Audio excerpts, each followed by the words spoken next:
الرحیم الحمد للہ رب العالمین والصلاة والسلام علی سید الانبیاء والمرسلین وعلی آلہ واصحابہ واہل بیتہ اجمعین اما بعد۔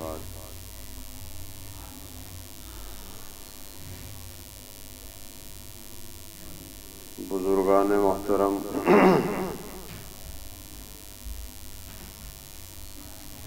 نبی اکرم صلی اللہ علیہ وسلم نے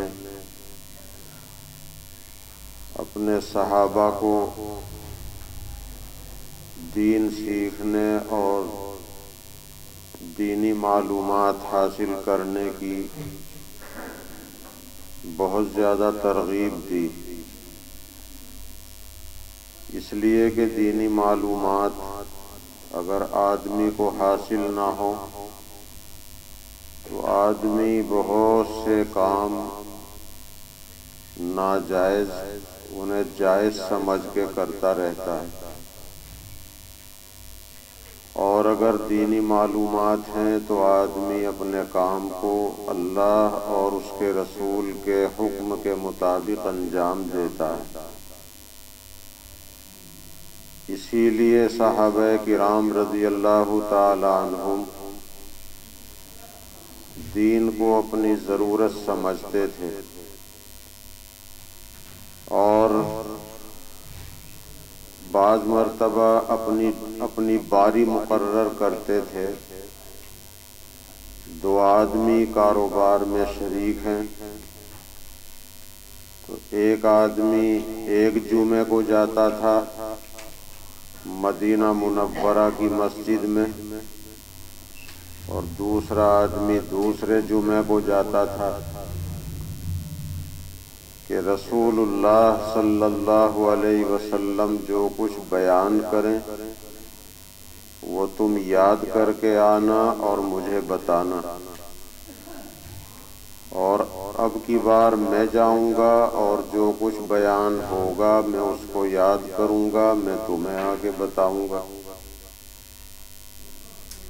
جب حضرت عمر رضی اللہ تعالی عنہ کا کاروبار باہر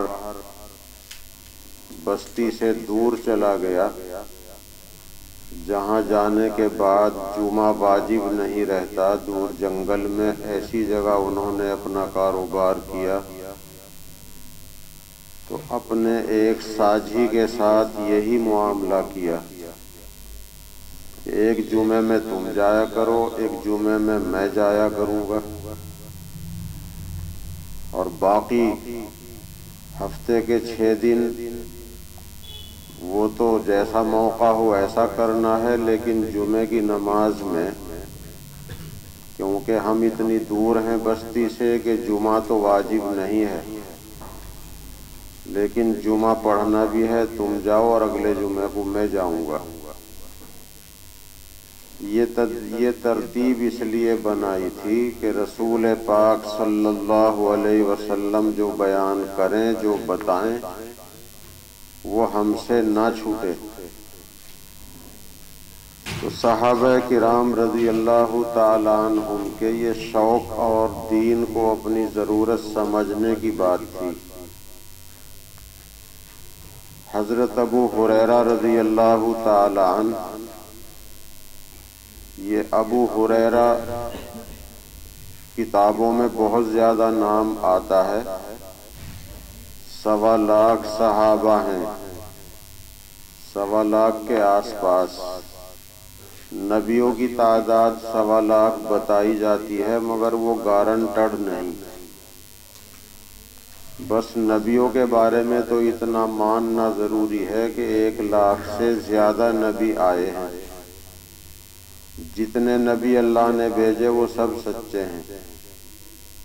آخری حضرت محمد صلی اللہ علیہ وسلم ہے۔ تعداد کو نہیں ماننا کہ اتنے آئے ہیں، اس میں آدمی صحیح ایمان نہیں رکھ سکتا، ایمان سے خارج ہو سکتا ہے، کیونکہ صحیح تعداد معلوم نہیں۔ جو آدمی نبی نہ ہو اسے نبی مان لے تو بھی کافر ہو جائے گا۔ جیسے مرزا غلام احمد قادیان میں پیدا ہوا، نبوت کا دعویٰ کیا، جو اسے نبی مانے وہ ایمان سے خارج ہے۔ جو آدمی نبی نہیں اسے نبی ماننا یہ بھی کفر ہے، اور جو نبی ہے اسے نہ مانے تو یہ بھی کفر ہے۔ اس لیے تعداد پہ ایمان نہیں رکھنا کہ نبی کتنے آئے ہیں، بس اتنا ماننا ہے کہ جتنے نبی اللہ نے بھیجے وہ سب سچے ہیں، ان پر ہمارا ایمان ہے۔ صحابہ کی تعداد قریب قریب معلوم ہی ہے، 1,23,000 کے قریب صحابہ ہیں۔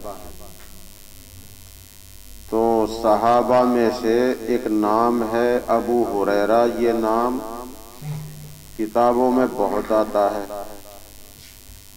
جتنی حدیثیں آپ کتابوں میں سنتے پڑھتے ہیں، جو فضائل کی کتاب پڑھی جاتی ہے اس میں بھی حضرت ابو ہریرہ کا نام بہت آتا ہے۔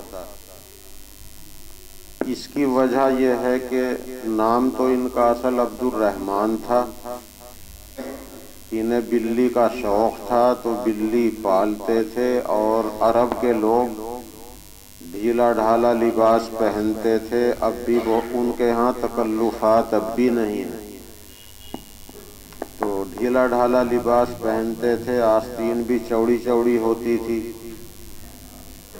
تو انہوں نے ایک دن بلی کا بچہ اپنی آستین میں لے رکھا تھا، حضور صلی اللہ علیہ وسلم نے دیکھا تو آپ نے کہہ دیا اے ابو ہریرہ، یعنی اے بلی والے۔ تو بس حضور کی زبان سے یہ لفظ نکلا اور یہ ان کا لقب پڑ گیا۔ ہریرہ بلی کے بچے کو کہتے ہیں، اب ان کے معنی والا، اے بلی والے، یہ ہے ابو ہریرہ۔ حدیثیں بہت بیان کرتے تھے۔ حدیث کی کتابوں میں جو ان کی نقل کی ہوئی حدیثیں ہیں، جو انہوں نے یاد کر کے بیان کی ہیں، وہ 5,374 حدیثیں ہیں، اور کسی کی اتنی نہیں ہیں۔ تو 5,374 حدیثیں کتابوں میں انہی کی بیان کی ہوئی ہیں، اس لیے ان کا نام سننے کو زیادہ ملتا ہے کتابوں میں۔ حدیث بیان کرتے تھے، جنازے کی نماز کے بارے میں حدیث بیان کی کہ جو جنازے کی نماز پڑھتا ہے احد پہاڑ کی چوٹیوں کے برابر ثواب ملتا ہے، اور جس کے پاس ٹائم ہے وہ جنازے کے پیچھے چلا جائے اور قبرستان میں بھی جائے اور مٹی میں بھی شریک ہو۔ مٹی ڈالنے میں آپا دھاپی تو جائز نہیں، کسی کو تکلیف ہو، دھکا مکی آپا دھاپی کسی بھی کام میں جائز نہیں۔ مٹی ڈالنا مستحب ہے، ثواب کا کام ہے، دوسرے کو تکلیف دینا حرام ہے۔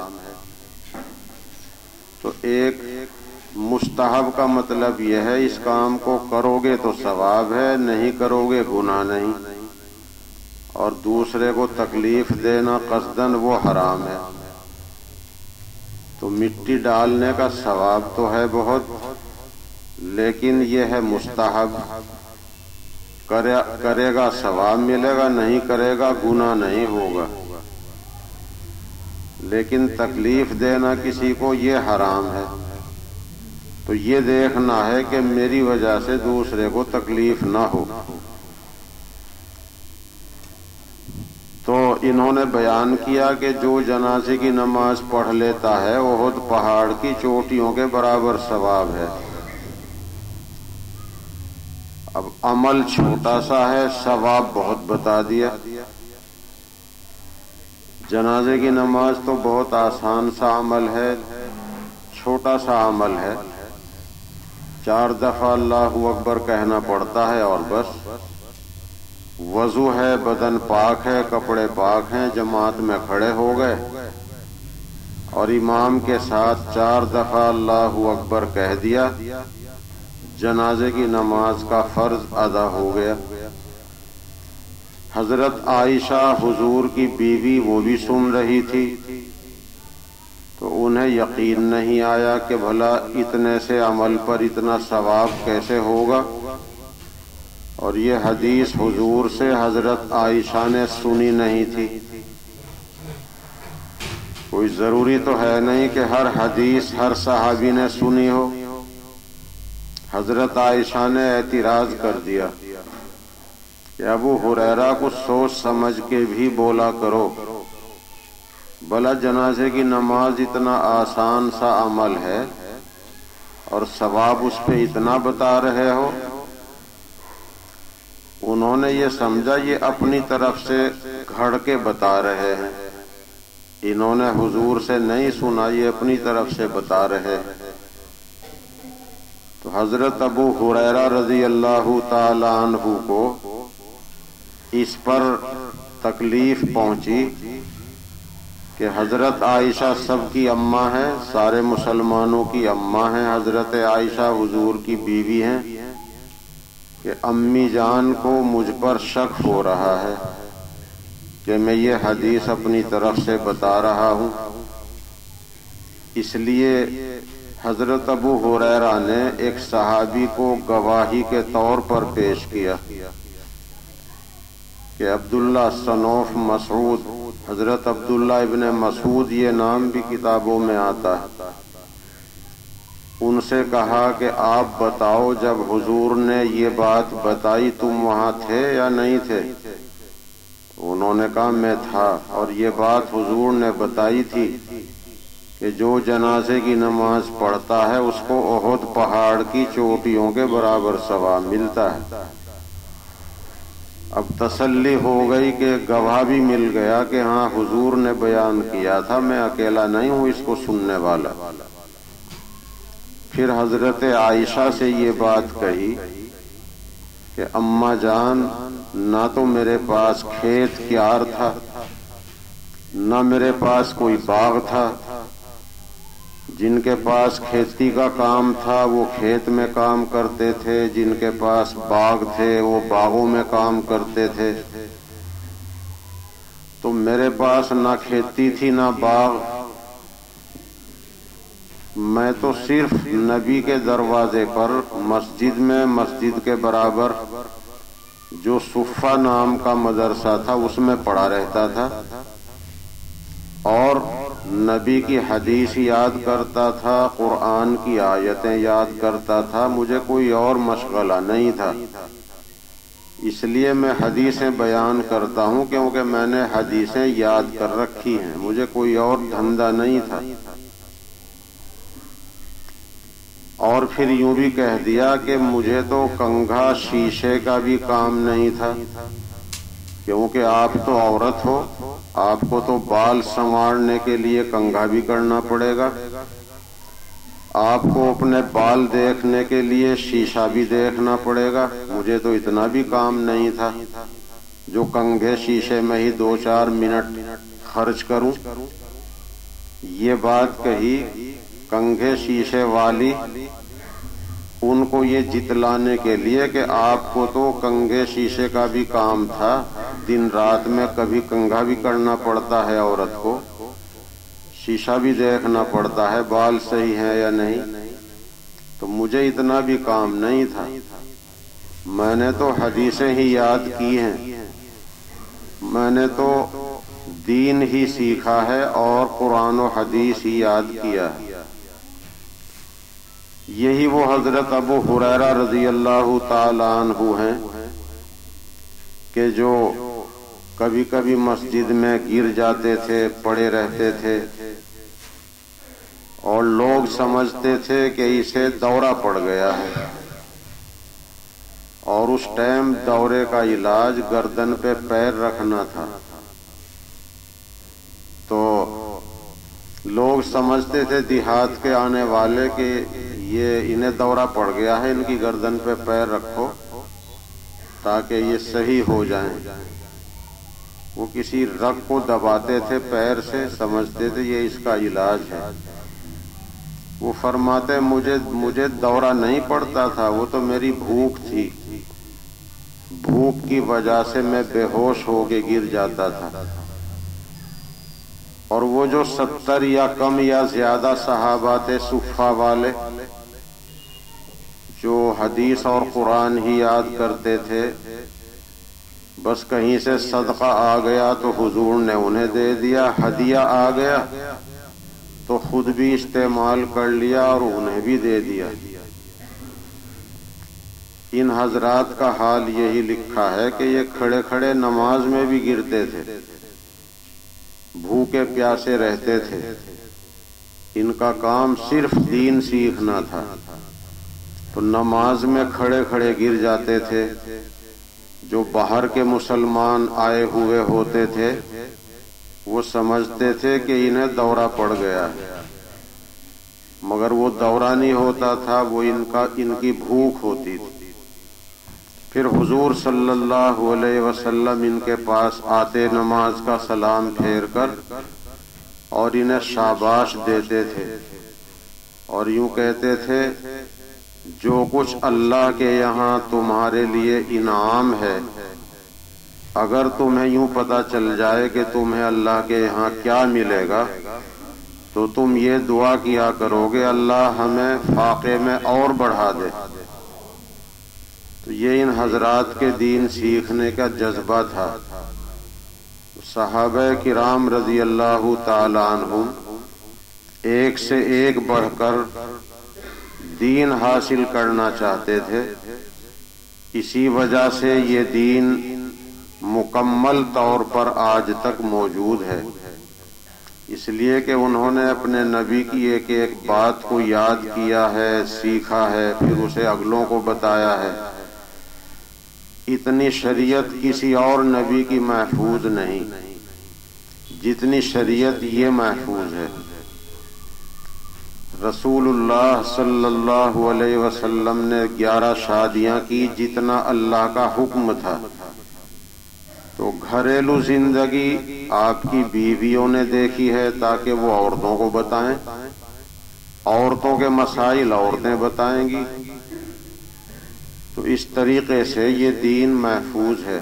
کہنے کا منشا یہ ہے کہ دین ہماری بنیادی ضرورت ہے۔ آدمی کو یہ سمجھنا چاہیے کہ میں دین کا محتاج ہوں، اور جتنا بھی دین مجھے اور ضروری باتیں مجھے معلوم ہو جائیں تو وہ میرے کام کی ہیں۔ اس لیے جمعے کی نماز میں بھی پہلے آنا چاہیے، فرض واجب بھی ہے۔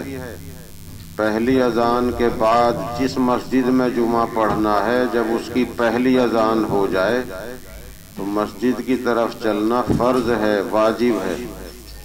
پھر اگر کچھ دین کی باتیں مل جائیں تو بہت اچھا ہے، نہیں تو مسجد میں چپ چاپ بیٹھنا عبادت ہے، تسبیح تلاوت کرنا عبادت ہے۔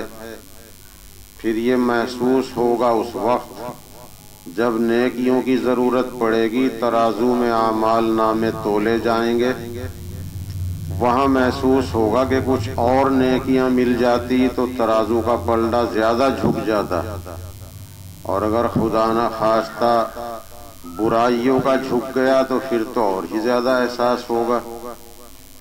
اللہ تعالیٰ توفیق عطا فرمائے۔ وآخر دعوانا الحمد للہ رب العالمین۔